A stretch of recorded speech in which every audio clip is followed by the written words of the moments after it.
Okay, here we have a Sony DVD-RW. It's the IDE variety, manufacture date of 2006. The 3.5-inch disc on my Windows 98 build was not working. I ordered this in hopes that this could get it fixed. And here is yet another optical drive. This one has some heft to it.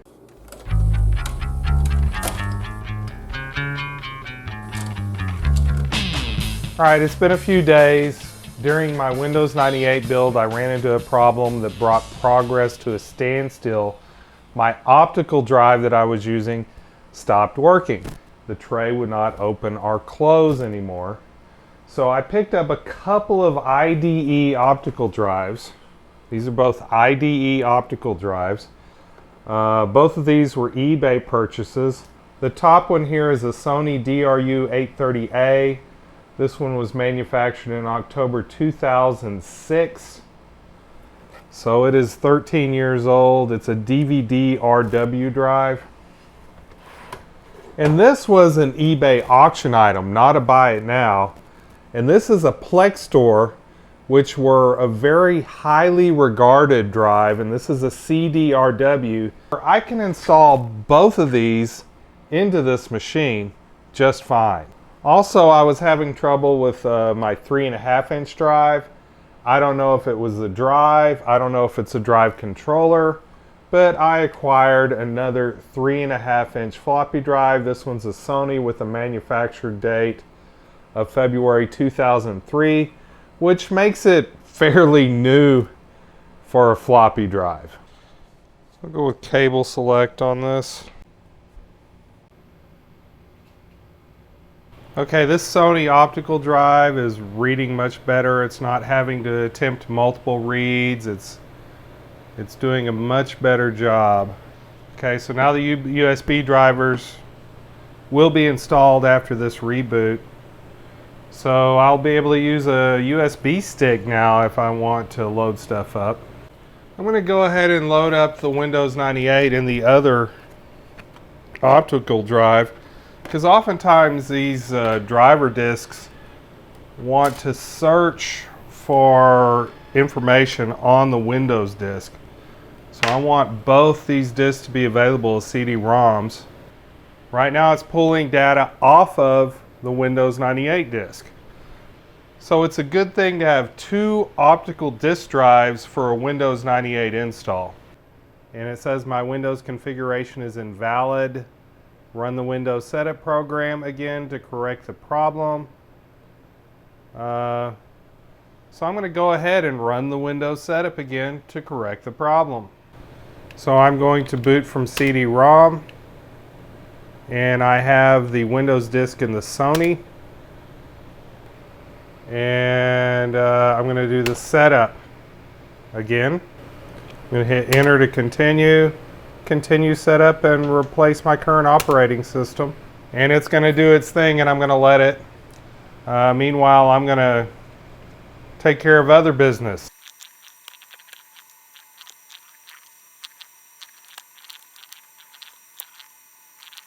I now want to verify that the USB and the LAN port are working, so I'm going to test those out real quick. Okay, I'm having trouble getting a thumb drive to work. I'm going to go ahead and try to get the LAN port to work and work on the thumb drive later. I believe I've installed my LAN port now, the driver for it. Accessories, Internet Tool, Internet Connection Wizard, to tell it I wanted to connect through the LAN port. And I did just that, and now I have Google through this old version of Internet Explorer. Alright, floppy drive is loading up. All the files that are on the floppy drive are showing up. So I'm happy with this new Sony floppy drive. I have two 5.25-inch drives. I would love to get one of these working in this machine, so I'm going to try this Teac first, and then I'll try the Mitsumi. I'm going to try to string this through here where I can have halfway decent cable management when I'm done. This ribbon cable is not keyed, so I got a 50-50 shot of hooking this upright. Incorrect. I know it's incorrect because the light on both the floppies are staying on, and that's an indication that I have it upside down. So I'm not even going to let it go all the way through this. I'm going to disconnect this ribbon cable, flip it the other way around, and try again. All right, looking better now. Light came on the Sony. No light on the 5 1/4. I'm not even going to scan the disc right now. I want to make sure that the Sony is the A drive. So I'm sticking in, this is just some old setup utilities, and I'm accessing the A drive. That makes me happy. I'm going to enter the setup, standard CMOS features, drive B. I don't know if this is a 360 or a 1.2. I'm going to assume it's a 360. And then save and exit setup.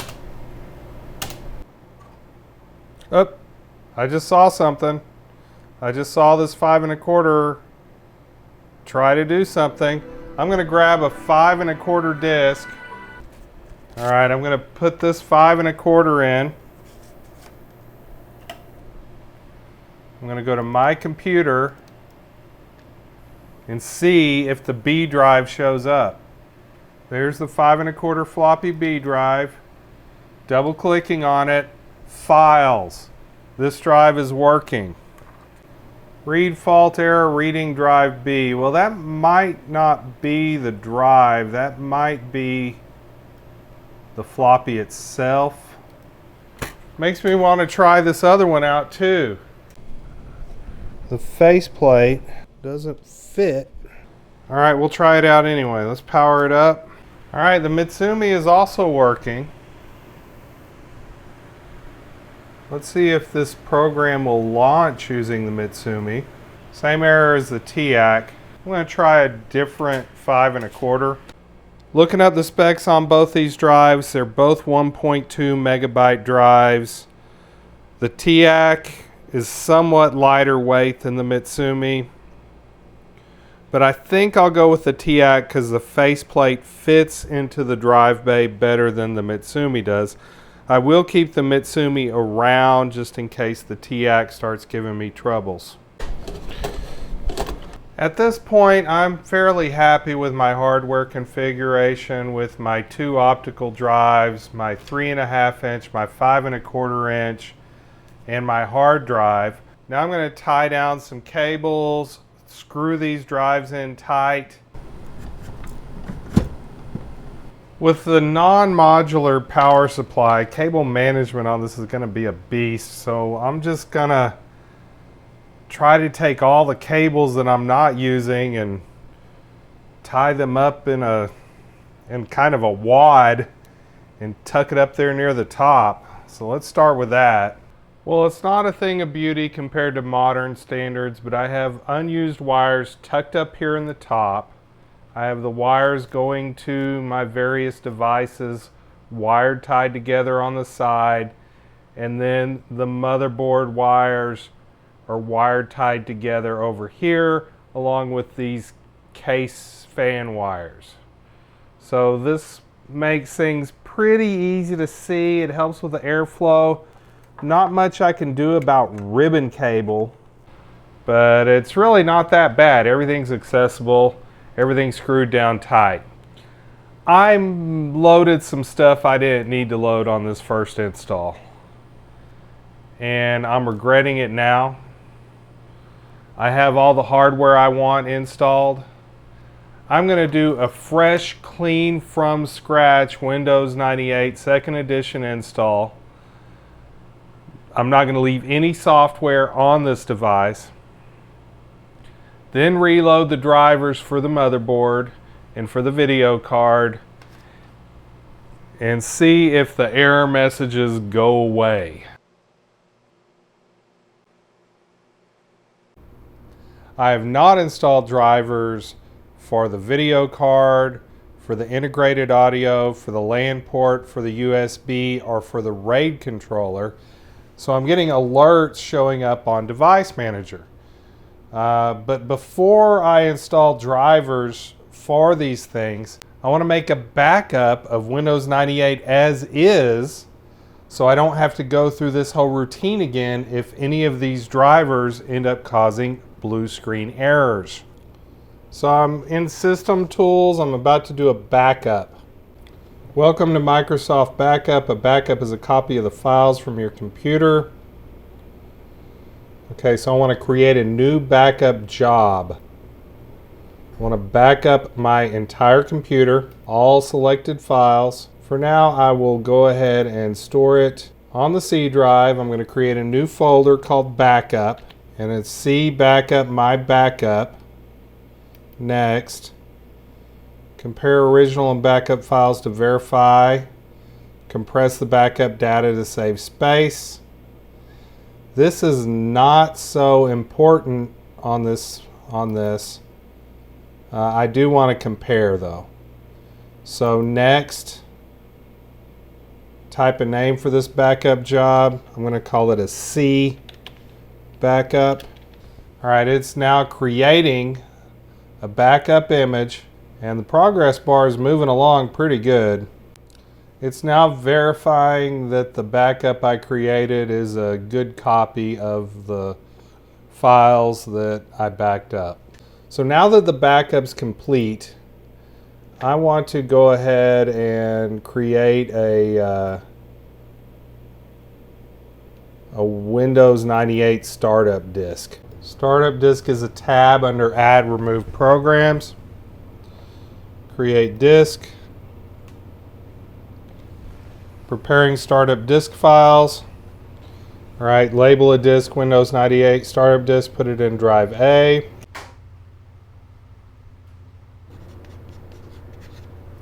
And I'm going to keep this with this machine.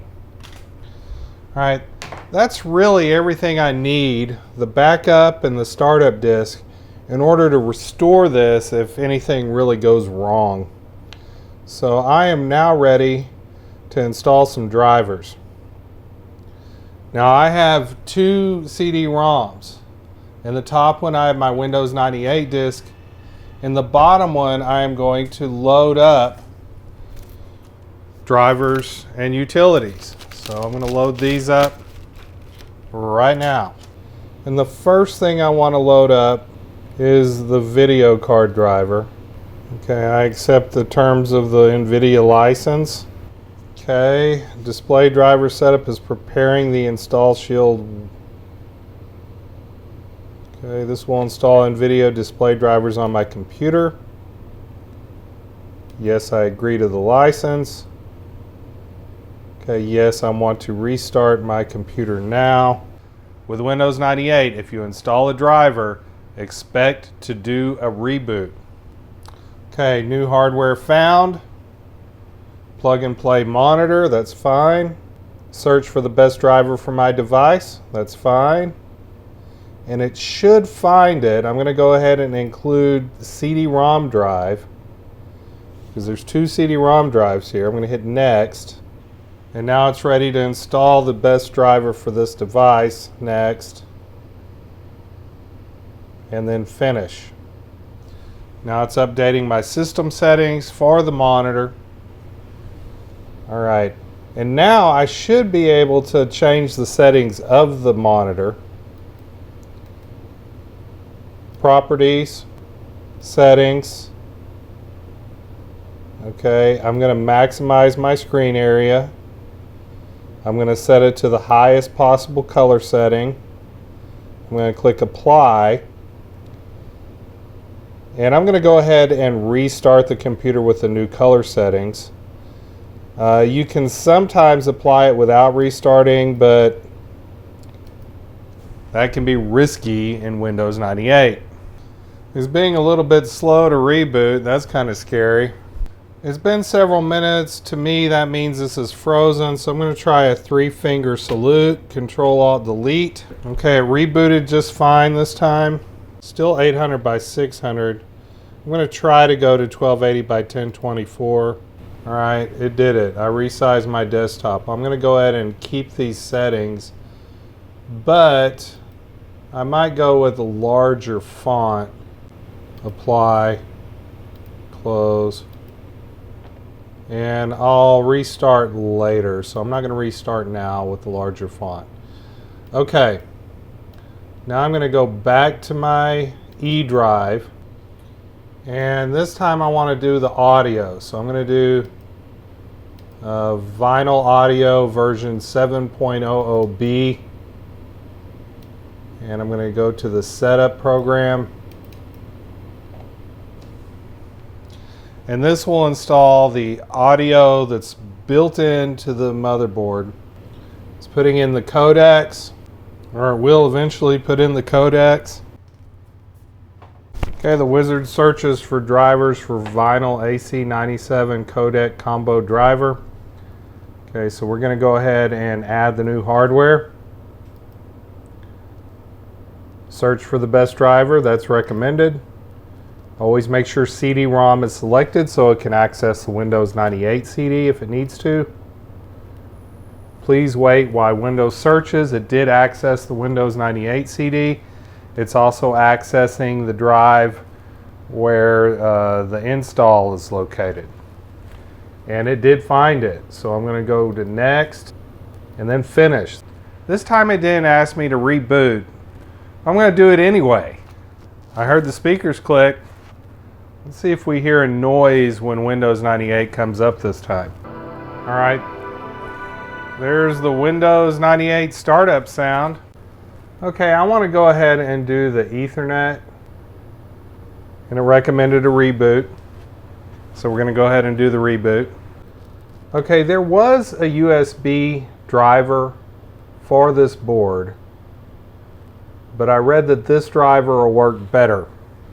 Now, I don't know if I need to install this one before this one, so this is a bit of an experiment here. I'm going to try to install this driver right here in USB 33E. Native support of USB flash drives, I want that. And this would remove all other USB drivers. So I'm just going to install this one, because if I install the other one first, this would just remove it. You must restart computer. Let's restart it. I'm going to go ahead and try to use it at least. Okay, this wizard searches for new drivers for USB mass storage device, and Windows is now ready to install the best driver for this device.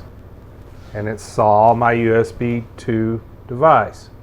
When I click on my computer, that removable disk shows up. All right, I moved a file onto this drive. So that's working just fine. Actually, what I'm going to do next is the Ethernet port. All right, it says reboot after install of an NIC driver. So let's reboot. So right now I'm in the command prompt, and I'm going to run the runme batch file, which should update my BIOS. I'm hoping this does good. I'm a little bit scared. Flashing complete. Press F1 to continue. I flashed my BIOS. It should be the latest one. I'm going to go ahead and hit delete as this boots. Fingers crossed that I did not brick the motherboard. Alright, looking good. Soft menu setup. Alright, save and exit setup, and it is 15 here, so this is the latest BIOS. The next thing I'm going to do is something I don't recommend that you do with a Windows 98 machine, and that's connect this to the internet. Programs, accessories, internet tools, internet connection wizard. Now you need to go through the start menu, because if you try to click on Internet Explorer or set up MSN, it will try to find a modem. It will not let you hook up through a LAN, a local area network, and that's what I need to do here. So I'm going to hit next, and I'm going to say I connect through a local area network. Next. Alright, so my LAN port's not working correctly. I'm going to try something else out. I'm going to try the unofficial service pack out. Alright, so this is the core fixes. Must restart before the new settings will take effect. Yes, restart. And I hope that doing this core fix thing doesn't cause me to have a blue screen of death. Well, the startup music got choppier. Well, I'm connecting to Google now. Now that I have the graphics, audio, USB, and Ethernet drivers installed, I'm going to do a backup of the system again. I'm going to call it BU drivers. I'm doing another backup of Windows 98, but this time it's after I've installed all the drivers. So if any issues happen in the near future after installing software, I can always go back to this backup that includes the drivers, and I won't have to reinstall them. I'm going to conclude this part of the video now and save installation of games for the next video. If you enjoyed this video, please like and subscribe. Thank you to my patrons for supporting this channel, and remember, stay thrifty, everyone.